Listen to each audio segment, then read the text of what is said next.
Oke, Assalamualaikum warahmatullahi wabarakatuh. Bertemu kembali dengan Ibu dalam mata pelajaran IPA.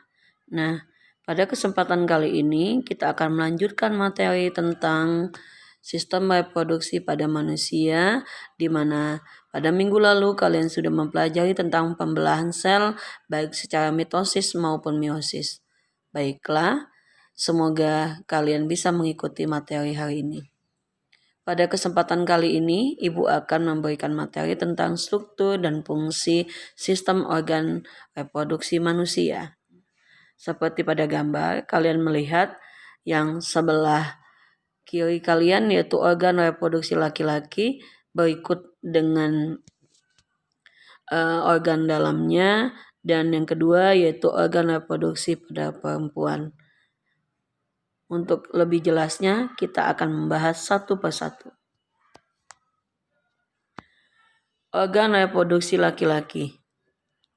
Pada organ reproduksi laki-laki ada beberapa bagian yang sangat penting, yaitu yang pertama yaitu testis.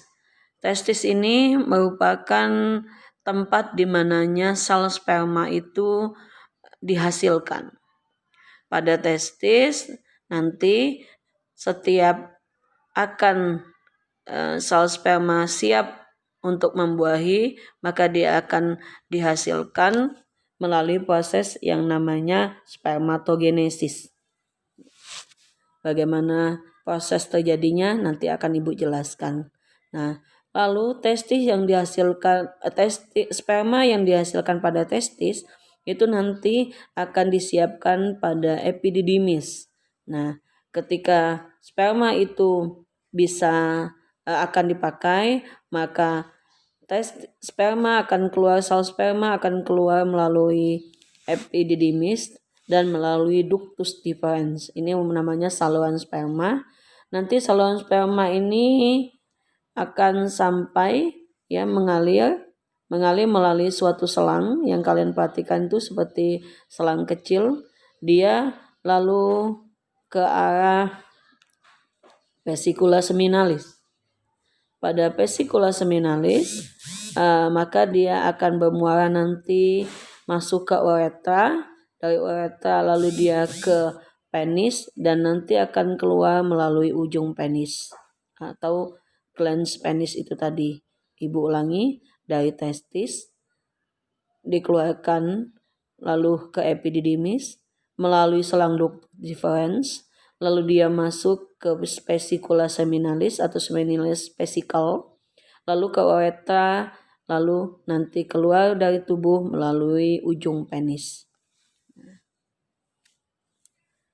Nah, sementara pada organ reproduksi perempuan itu kalau yang menghasilkan sperma tadi di testis, kalau pada perempuan yaitu di ovarium. Kalian perhatikan itu warna ungu di ovarium. Nah, sel telur atau ovum itu akan dihasilkan melalui proses yang namanya oogenesis. Dari proses oogenesis dihasilkan sel telur yang pada tempat yang namanya ovarium. Ovarium akan menghasilkan sel telur secara 1 bulan sekali yang nanti akan ditangkap ketika keluar melalui fimbriae atau corong opiduk, lalu dia akan menetap pada opiduk. Akan menunggu sel sperma datang untuk terjadinya pembuahan atau fertilisasi. Nah, setelah terjadinya fertilisasi, maka akan terbentuk yang namanya zigot. Zigot akan berkembang menjadi embrio dan akhirnya menempel pada rahim atau uterus. Dan di situ dia akan berkembang. Setelah si embrio tadi berkembang menjadi suatu janin atau bayi, nanti maka pada tiba saat waktunya si bayi akan keluar membuka serviks atau leher rahim dan keluar melalui lubang vagina.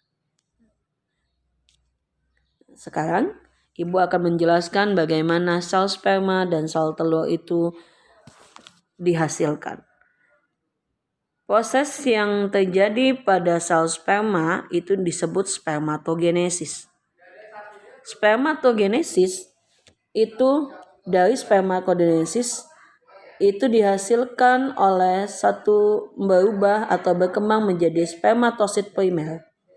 Spermatosit primer itu berkembang menjadi dua atau membelah menjadi dua yang disebut dengan spermatosit sekunder. Spermatosit sekunder yang pertama akan membelah menjadi dua dan yang kedua akan membelah menjadi dua juga. Ya, akhirnya dihasilkan 4 spermatid. Nah, 4 spermatid inilah yang dia akan berkembang menjadi 4 spermatozoa. Nah, anak-anak, jadi satu spermatogonium itu akan menghasilkan 4 sel sperma. Berikutnya yaitu proses oogenesis, yaitu proses di mana terjadinya atau terbentuknya sel telur. Pada proses oogenesis dimulai dengan oogonium. Oogonium akan berkembang menjadi oosit primer. Oosit primer akan membelah menjadi dua yang disebut oosit sekunder dan badan kutub primer. Badan oosit sekunder itu akan membelah menjadi dua lagi, itu menjadi ootit dan badan kutub sekunder. Sementara badan kutub primer akan membelah menjadi dua, menjadi badan kutub sekunder dan juga badan kutub sekunder. Ketiga badan kutub sekunder yang dihasilkan ini akan mereduksi atau mengalami degenerasi atau bahasa kitanya menghilang. Sehingga hanya ada satu ootit. Nah, ootit inilah yang akan berkembang menjadi ovum atau yang kalian kenal dengan sel telur. Demikian tadi yang bisa Ibu sampaikan pada materi hari ini. Untuk lebih jelasnya, kalian pahami kembali, kalian catat dan ringkas pada buku catatan, dan silakan kalian kerjakan LKPD yang Ibu sediakan pada Google Classroom. Ibu akhiri, Assalamualaikum warahmatullahi wabarakatuh.